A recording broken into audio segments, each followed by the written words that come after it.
বাড়িতে যদি সয়াবিনের চপ এইভাবে একবার বানিয়ে নাও তাহলে কিন্তু বাইরে আর খেতে ইচ্ছে করবে না। সকলকে জানাই ওমকার কিচেনে আরও একবার স্বাগত।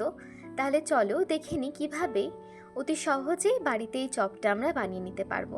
প্রথমে সয়াবিনগুলোকে ভিজিয়ে জল ঝরিয়ে নিয়েছি, আর সাথে নিয়েছি সিদ্ধ আলু, কাঁচা বাদামকে ভেজে রেখেছি, সাথে নিয়েছি আদা কাঁচা লঙ্কার পেস্ট, আর নিয়েছি কুচনো পেঁয়াজ।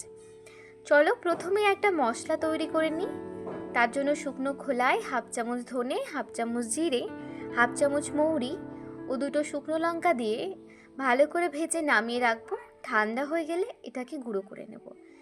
তারপর মিক্সার গ্রাইন্ডারে ভেজানো সয়াবিনগুলো দিয়ে এটাকে একটু গুঁড়িয়ে নেব।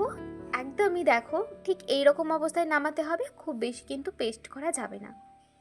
তারপর আবারও প্যানের মধ্যে বেশ খানিকটা পরিমাণে সর্ষের তেল গরম করে তাতে দিয়ে দেব কুচনো পেঁয়াজগুলো।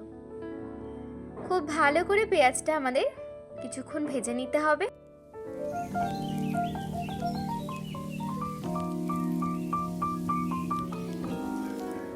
তারপর এখানে দিয়ে দেব 3 চামচ আদা এবং কাঁচা লঙ্কার পেস্ট। আবারও সব কিছু একবার খুব ভালো করে আমাদের মিশিয়ে নিতে হবে।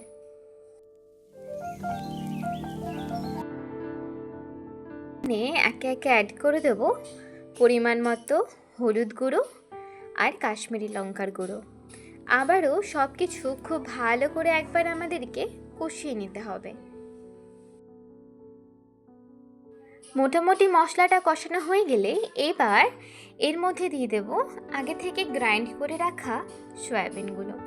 সয়াবিনটাও একবার খুব ভালো করে মশলার সাথে মিশিয়ে নিয়ে তারপর এখানে দিয়ে দেব আগে থেকে সেদ্ধ করে রাখা আলু। এবার খুব ভালো করে আলু আর সয়াবিনটা আমাদের মিক্স করে নিতে হবে।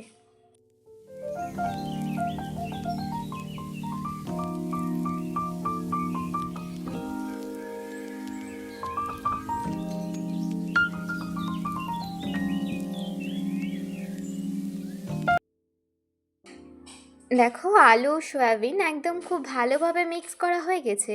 এবার এর মধ্যে দিয়ে দেব পরিমাণ মতো নুন, আর সাথে দিয়ে দেব পরিমাণ মতো চিনি। আরও একবার সব কিছু খুব ভালো করে মিশিয়ে রেখে ওই ভাজা মশলাটা দিয়ে দেব, আর সাথে দিয়ে দেব ভাজা বাদাম। আবারও সব কিছু আমাদের খুব ভালো করে মিশিয়ে নিতে হবে। আর মিশিয়ে নিলেই কিন্তু আমাদের চপের পুর একদম তৈরি হয়ে যাবে। আমাদের চপের পুর কিন্তু রেডি। এবার এটাকে বেশ কিছুক্ষণ ঠান্ডা করে নেব। চপের পুর ঠান্ডা হয়ে গেলে এইভাবে নিজেদের পছন্দ মতো যে কোনো চপের শেপ দিয়ে আমরা একে একে সমস্ত চপগুলোকে গড়ে নেব। এখানে আমরা একটু লম্বা আকৃতিরই করেছি, তোমরা চাইলে কিন্তু যে কোনো শেপ করে নিতে পারো। এইবার সমস্ত চপগুলো গড়ে নেওয়ার পর একটি বাটিতে 2 চামচ পরিমাণ কর্নফ্লাওয়ার ও সামান্য পরিমাণ জল দিয়ে একটা ঘোল তৈরি করে রাখবো। আর এইদিকে দেখো নিয়ে নিয়েছি ব্রেড ক্রাম্বস। এখানে টোস্ট বিস্কিটের গুঁড়োই ব্যবহার করেছি। এইবার প্রথমে চপটা নিয়ে একবার কর্নফ্লাওয়ারের গোলায় ডুবিয়ে নিয়ে প্রথমে একবার কোটিং করে নেব। তারপর আরও একবার কর্নফ্লাওয়ারের গোলায় দিয়ে ব্রেড ক্রাম্বসে ডবল কোটিং করে নেব। তারপর হাতের সাহায্যে খুব ভালো করে একবার এগুলোকে ঘুরিয়ে নেব যাতে করে ব্রেড ক্রাম্বসগুলো খুব ভালোভাবে সেট হয়ে যায়। এইভাবেই একে একে সমস্ত চপগুলোকে গড়ে নেব। সমস্ত চপ গড়া হয়ে গেলে এটাকে প্রায় আধ ঘন্টার জন্য রেস্টে রেখে দেব। তারপর কড়াইয়ে বেশ খানিকটা সাদা তেল গরম করে নিয়ে তার মধ্যে একে একে চপগুলো ভেজে তুলে নিলেই কিন্তু তৈরি হয়ে যাবে একদম সুস্বাদু সয়াবিনের চপ। তোমরা একবার বাড়িতে এই চপটি ট্রাই করে দেখো, দুর্দান্ত হয় খেতে। দেখো দেখলেই বুঝতে পারবে কি সুন্দর হয়েছে চপগুলো দেখতে। আর একটাও চপ কিন্তু ফেটে যায়নি বা ভেঙে যায়নি। দেখো আমাদের চপ ভাজা কিন্তু রেডি হয়ে গেছে। এবার চপগুলোকে ছাঁকনির সাহায্যে ছেঁকে তুলে নেব। এইভাবেই একে একে সমস্ত চপগুলোকে ভেজে নেব।